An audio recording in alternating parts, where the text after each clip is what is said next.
सभी साथियों को नमस्कार, गुड मॉर्निंग। मिलर एजुकेशन के यूट्यूब चैनल पर आप सभी दोस्तों का हार्दिक स्वागत और अभिनंदन है। दोस्तों, आज की इस क्लास में हम पढ़ेंगे थर्ड ग्रेड एग्जाम जो है अध्यापक भर्ती परीक्षा का, है ना, मतलब रीट मेंस, है ना। तो रीट मेंस के लिए साइकोलॉजी से संबंधित, बाल विकास एवं शिक्षा शास्त्र से संबंधित है जो अपने 10 प्रश्न आएंगे एग्जाम में 20 अंक के। कितने अंक के? 20 अंक के। तो इनके बारे में अपन विस्तार पूर्वक चर्चा करेंगे। और आजकल के जो प्रश्न है वो इसी टाइप के आते हैं ना। आजकल प्रश्नों का जो टाइप है वो चेंज हो चुका है, प्रश्न पूछने का तरीका बिल्कुल चेंज हो चुका है। तो ये जो क्लास है वो अपने लेवल 1 और लेवल 2 दोनों ही प्रकार के विद्यार्थियों के लिए उपयोगी रहने वाली है। क्लास आपको यदि अच्छी लगे तो इसे लाइक करके अपने दोस्तों में शेयर जरूर करना, और साथ ही साथ चैनल पर आप नए हो तो चैनल को सब्सक्राइब करके बेल आइकन को प्रेस कर लेना है, ताकि जैसे ही मैं कोई वीडियो अपलोड करूं उसका नोटिफिकेशन आपको तुरंत मिल जाए। तो अब शुरुआत करते हैं आज के पहले प्रश्न की। आज का पहला प्रश्न है, परसोना उस मुखौटे को कहते हैं जिसे अपने मुख रूप सज्जा को बदलने के लिए रोमन नाटकों में अभिनेता उपयोग में लाते थे। यहाँ परसोना से क्या अभिप्राय है? तो देखो, रोमन जो नाटक होते थे उनमें जो अभिनेता होता था, जो नाटककार होता था, जो अभिनय करने वाला जो कलाकार होता था, वो अपना मुखौटा बदलता था। मुखौटे का जो यहाँ पे अभिप्राय है वो क्या होगा, ये अपने को बताना है।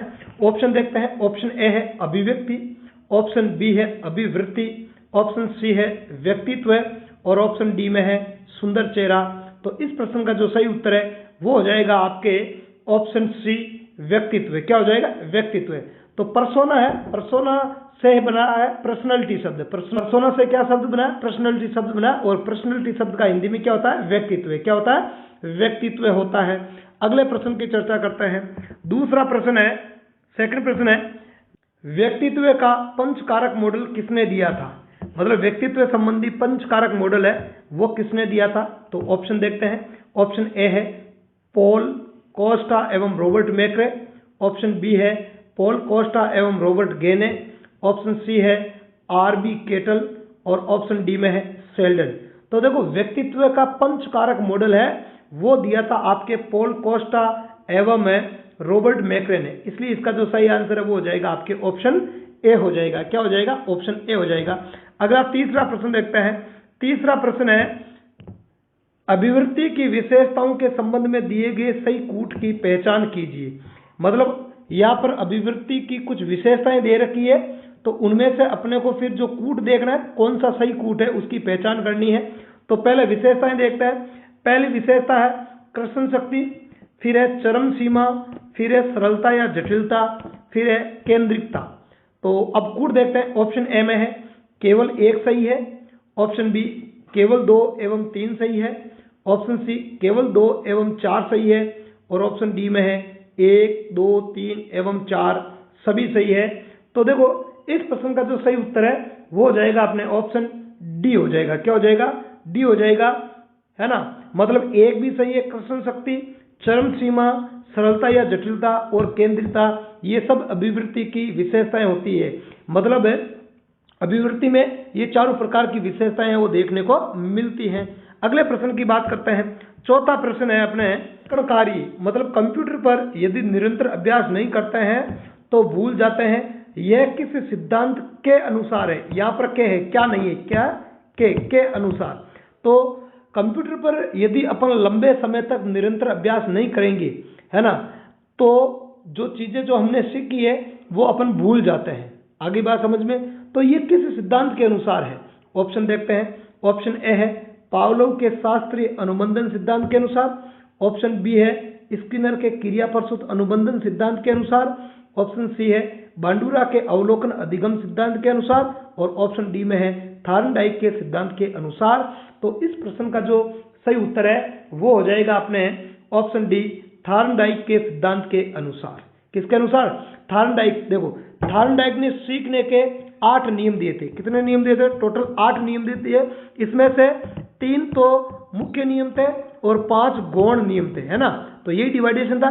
उन 3 मुख्य नियमों में जो अपने अभ्यास का नियम है ना, तो वो यहाँ पे लागू होता है। यदि निरंतर अभ्यास करते हैं तो सीखते हैं, अभ्यास में यदि कमी आ जाती है तो फिर चीजें वापस है वो भूल जाते हैं। इसलिए इसका जो सही आंसर है वो हो जाएगा थॉर्नडाइक के सिद्धांत के अनुसार। अगले प्रश्न की बात करते हैं। पांचवा प्रश्न है क्रो एवं क्रो के अनुसार प्रतिभाशाली बालक कितने प्रकार के होते हैं? तो देखो, क्रो एंड क्रो के अनुसार प्रतिभाशाली बालक कितने प्रकार के होते हैं? ऑप्शन ए में है 1, ऑप्शन बी में है 2, ऑप्शन सी में है 3, ऑप्शन डी में है 4। तो देखो, क्रो एंड क्रो ने प्रतिभाशाली बालकों के कितने प्रकार बताए थे? 2 प्रकार बताए थे। कितने प्रकार बताए थे? 2 प्रकार बताए थे। इसलिए इसका जो सही उत्तर है वो हो जाएगा आपके ऑप्शन बी हो जाएगा। एक तो ऐसे बालक है जिनकी बुद्धि लब्धि है वो 130 से क्या हो? ऊपर हो। जिनकी बुद्धि लब्धि 130 से ऊपर हो, एक तो वो बालक प्रतिभाशाली बालक होते हैं क्रो एंड क्रो के अनुसार, और दूसरे वो प्रकार के बालक जो किसी विशिष्ट क्षेत्र में, किसी विशिष्ट क्षेत्र में कोई विशेष प्रकार का कौशल या टैलेंट रखते हैं ना। जैसे कोई खेल के क्षेत्र में, जैसे मान लिया कि कोई बालक पढ़ने में कमजोर है लेकिन वो क्रिकेट में या फुटबॉल खेलने में 1 नंबर है ना, बड़ा उत्कृष्ट है, तो वो भी विशिष्ट बालक ही है। या मान लिया कि कोई बालक ऐसा है जो अन्य प्रकार की गतिविधियों में सामान्य बालकों के समान ही है, लेकिन किसी कला में, किसी आर्ट में मान लिया कि वो उत्कृष्ट प्रदर्शन करता है, तो क्रो एंड क्रो के अनुसार वो भी किसमें आएगा? अपने वो भी प्रतिभाशाली बालक के अंदर ही आएगा। तो ये था इसका आंसर। अगले प्रश्न की बात करते हैं। अगले प्रश्न को पढ़ने से पहले एक विशेष सूचना दे दूं, और विशेष सूचना ये है कि आप हमारे YouTube चैनल के अतिरिक्त मिलर एजुकेशन के टेलीग्राम चैनल से भी जुड़ सकते हो। टेलीग्राम चैनल पर 3rd ग्रेड अध्यापक भर्ती के अनुसार विभिन्न विषयों के एक टाइम टेबल के तहत क्विज मिलते हैं। तो वहाँ पर भी आप शिक्षण विधियाँ हैं, सब्जेक्ट है या राजस्थान जीके है, उनके क्विज अटेंड करके आप अपनी तैयारी को और बेटर कर सकते हो। साथ ही साथ आपकी तैयारी है तो आप चेक भी कर सकते हो कि आपकी तैयारी कितनी परिपक्व हुई है अभी और कितनी अभी करनी बाकी है। तो अगले प्रश्न की चर्चा करते हैं। अगला प्रश्न है, छठा प्रश्न है अपना, प्रश्न नंबर 6, प्रतिभाशाली बालकों की शिक्षा का प्रारूप होना चाहिए। मतलब एक तो सामान्य बुद्धि बालक होते हैं, एक अपने विशिष्ट बालक होते हैं, है ना। विशिष्ट बालकों में जैसे प्रतिभाशाली बालक है, या जो निम्न बुद्धि लब्धि के होते हैं, जो मंद बुद्धि बालक है, जड़ बुद्धि बालक है ना, ये आ जाते हैं। तो इनकी जो शिक्षा का जो प्रारूप है वो कैसा होता है? यहाँ पर बात केवल और केवल किसकी की जा रही है? प्रतिभाशाली बालकों की जा रही है। प्रारूप की बात करें, विशेष पाठ्यक्रम, नेतृत्व प्रशिक्षण, श्रेष्ठ अध्यापक, सामान्य कक्षाएं। तो ऑप्शन देखते हैं। ऑप्शन ए है केवल 1 एवं 2 सही, ऑप्शन बी केवल 2, 3 एवं 4 सही, ऑप्शन सी है केवल 1, 2 एवं 3 सही, और ऑप्शन डी में 1, 2, 3 एवं 4 सही। तो देखो, इसका जो सही उत्तर है वो क्या हो जाएगा? वो होगा अपने ऑप्शन सी हो जाएगा। क्या हो जाएगा? ऑप्शन सी, केवल 1, 2 एवं 3 सही, मतलब 4 नहीं आएगा इसमें। देखो, सामान्य कक्षाएं नहीं लगती है। जो प्रतिभाशाली बालक होते हैं उनके लिए विशिष्ट कक्षाएं लगानी पड़ेगी, है ना, क्योंकि वो उनका टैलेंट अलग होता है। तो टैलेंट अलग होने के कारण उनके लिए अलग प्रकार की या उच्चतर कक्षाएं लगानी पड़ेगी।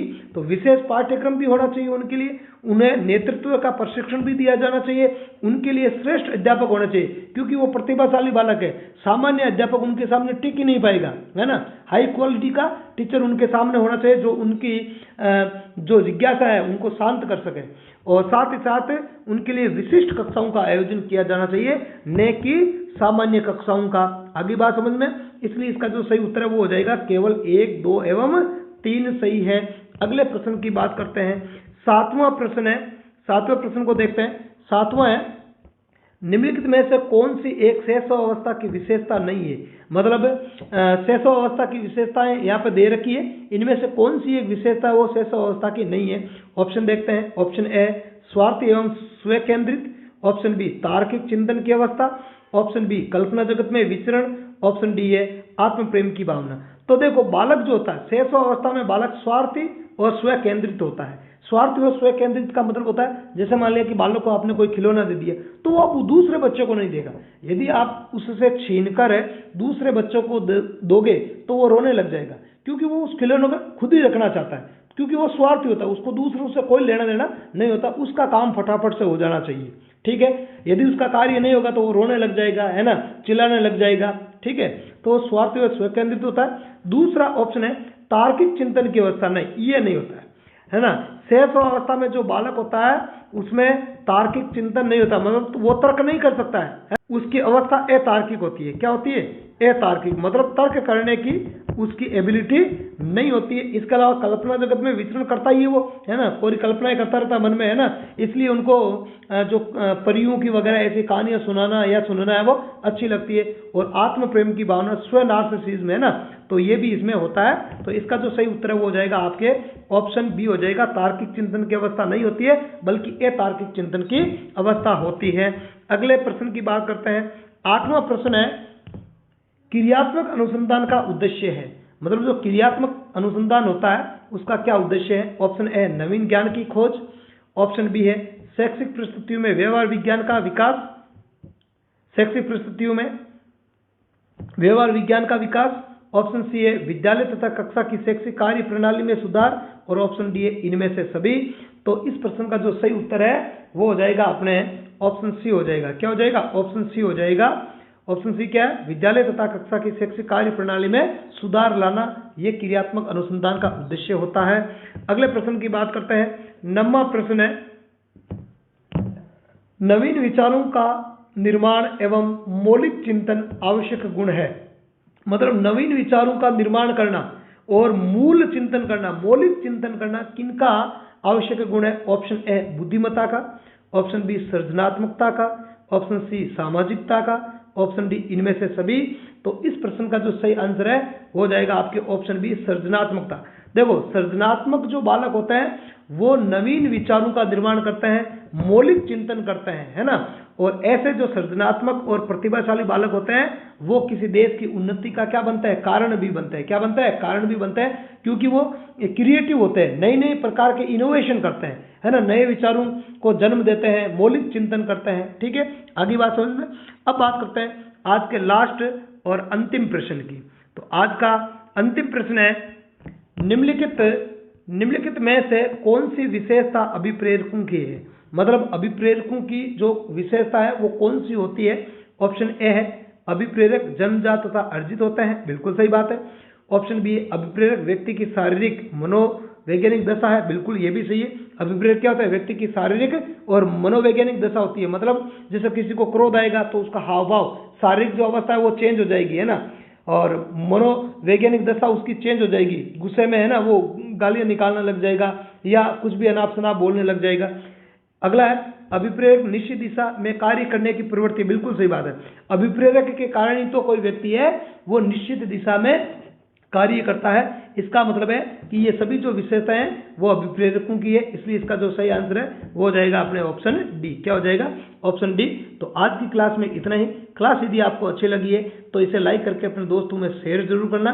साथ ही साथ चैनल पर नए हो तो चैनल को सब्सक्राइब करके बेल आइकन को प्रेस कर लेना, ताकि जैसे ही कोई वीडियो अपलोड करूं उसका नोटिफिकेशन आपको तुरंत मिल जाए। तो कल की क्लास में फिर मिलेंगे आपसे, तब तक के लिए धन्यवाद। जय हिंद।